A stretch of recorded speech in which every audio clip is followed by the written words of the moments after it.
You're watching NDTV Hindu.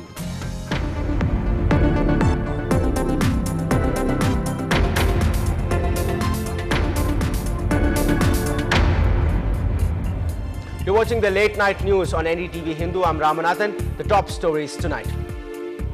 Talks between workers and administrators at Neyveli Lignite Corporation fails protest to continue. Attendance shortage leads to student suicide. College students protest and demand action against the professor. Sri Lankan refugees will now join professional colleges in the state and NDTV Hindu impact. Residents of Kilkatalai face the brunt of terrible roads. Roads remain inundated even after 2 years of digging them up.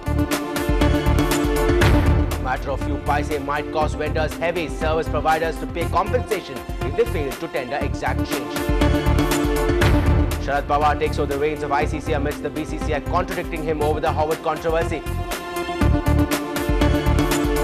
And it's time to change your wardrobe. The International Chennai Fashion Week is here.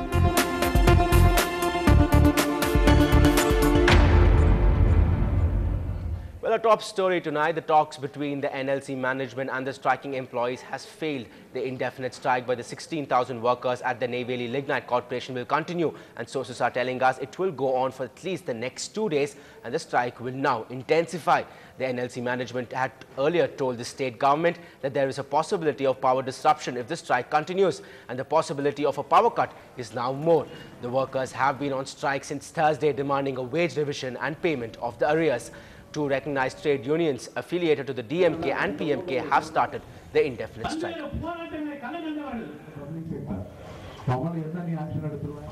Well, our senior correspondent P. Mohammed has been tracking the story. He tells us that the talk will continue at 3 p.m. tomorrow, and there's a definite possibility of cuts in parts of northern Tamil Nadu if the meeting tomorrow fails. Tomorrow afternoon, the management is planning to have talks with the trade union representatives, but it is highly unlikely that is going to be very fruitful if the sources in the trade unions are to be believed, because the management is trying to employ some methods. Till tomorrow afternoon, they have some workforce which can keep the show going for them in terms of power production. After that, things will be very difficult. If the tomorrow afternoon talks also fail, the situation is very grim in terms of power generation, which is around 2,500 megawatt. Another top story tonight, another shocking case of a student suicide in the city. A final year engineering student Chandrasekhar killed himself in the wee hours today, allegedly because he was harassed by his professors. The boy from Pallava Engineering College in Arakonam is an orphan and was staying with his sister and uncle in the city. His friends and relatives have registered a case against one of the teachers at the college who's supposed to have harassed him because of his low attendance, and his body has been moved to the Government General Hospital. A friend of the victim, Ganesh, joined us and narrated the incident. He had a ego problem with his professor, actually, by name Mr. Natarajan, and it was going on for a long time, for almost 3 to 4 months, and it took a very ugly shape last week, where the boy's sister had gone to the college and pleaded with the management that to stop this. Taken down by this boy was actually very down, and the family members were talking to him even yesterday. And by 2:15 or something in the night, I get a phone call that he has committed suicide with a suicide note. But he is no more now, and nothing can be done. Now, Mr. Shankar, a counsellor with Sneha, a suicide helpline center, joined us earlier and told us that professors and teachers also need a lot of training in dealing with students. Maybe the students have to learn a lot of coping skills to overcome these pressures. When they are able to learn a lot of new things, they should also be told how to cope with life situations when they have high stressful moments in their life. Maybe the teachers can get themselves identified with signs of suicides or signs of depression, where the teachers can pick up people who are having high stressful moments and can talk to these students and find some time to talk to these students and find out if they have stressful moments and make them talk about their innermost feelings to them. Now, for the first time in 7 years, Sri Lankan refugee students in Tamil Nadu will take part in counselling for BE courses. Although the state is mum on allowing them to sit for the MBBS counselling, there is a sense of great relief among the students in the refugee community. Peer Mohammed reports.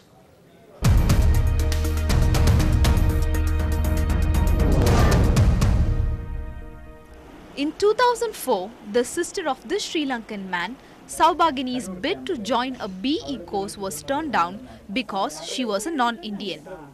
But that has changed now, bringing relief to 1 lakh Sri Lankan Tamil refugees living in Tamil Nadu.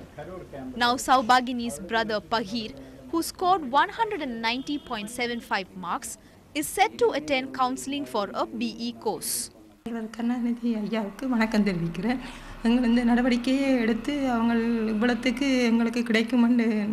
நான் எதிர்பார்க்கல நான் கிடைச்சதை விட்டு மிக்க சந்தோஷம் sir நான் இல்ல என் போல நிறைய பெற்றோர் கவலைப்பட்டுட்டு இருந்தாங்க Students who are yet to apply for BE will have to wait for the second phase of counselling to fill up seats that remain vacant. And all the Tamil refugee students are permitted to attend counselling, those who applied already. And we contacted, that is earlier those applications were rejected. NDTV Hindu's report on the issue has made Chief Minister M. Karunanidhi act quickly, but his government remains silent on MBBS for refugee students. Students like Nagaraj in Udangarai camp in Krishnagiri district with a cut-off mark of 197.75 will benefit if the government opens MBBS courses to the refugees. In Chennai, with Peer Mohammed, Bertila, NDTV Hindu. Moving on, political slugfest in the state continues after the state ordered an inquiry into the renovation of a tea factory.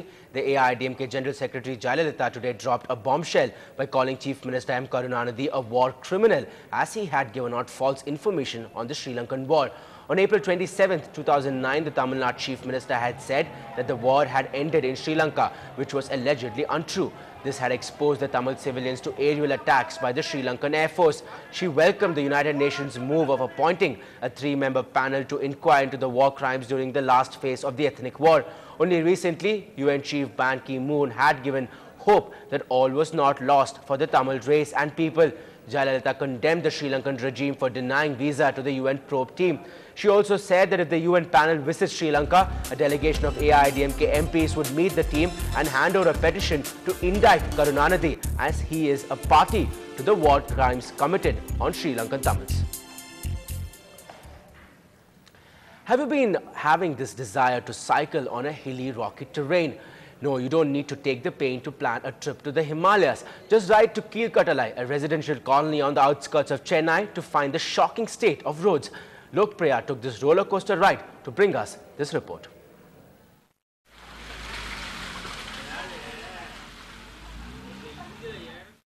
This is the condition of roads in Chennai suburbs' fastest growing area, Kirkatalai. A trip down this road is equal to a roller coaster ride. Residents of this area say these roads were dug up for laying pipes for underground sewer system 2 years ago and are still not reinstated. Monsoon is going to set in now. In the monsoon, they will not be able to do anything. So, on war footing, something has to be done to repair these 2-3 roads, you know. Somebody is serious, we can't call an ambulance. The ambulance driver, they will say, come to the main road, we can't come inside. Maybe half the way the patient might die. And the Madri road is there. The roads are the lifeline for 300 families that reside in these streets. Erratic functioning of street lights is an added concern. It's a harrowing experience for the elderly too. எனக்கு வயசு 66 ஆகுது. School van உள்ளே வர மாட்டேங்குது. Road நல்லா இல்லாதனால school van உள்ளே வர மாட்டேங்குது. 2 பேர பசங்களையும் நான் மெயின் ரோடு வரைக்கும் கொண்டு போய் விட்டு அழைச்சின்னு வரதுக்குள்ள எனக்கு முடிய மாட்டேங்குது. மூச்சு வாங்குது. ரொம்ப முடியல. Ironically, the area councillor says that things are on the right track. மீதி நந்தி நகர் அந்த பக்கம்லாம் இருக்கிற பகுதியெல்லாம் பாறை காலங்களில் குண்டும் குழியுமா இருக்குது. அதெல்லாம் மெட்டல் ரோடு போகிறதுக்கு சேர்மன்ட்ட சொல்லியிருக்கோம். அது கண்டிப்பாக நடக்கும். எப்படியும் ஒரு மாதம் ஆகும். For residents of Rajendra Nagar, crossing these roads is a Herculean task. While the officials assure the work is on progress, ground zero reality presents a different picture. In Chennai, Lok Priya, NDTV Hindu. Well, time to slip into a short break, but on the other side, they're green all over, and we're talking about more than just the money.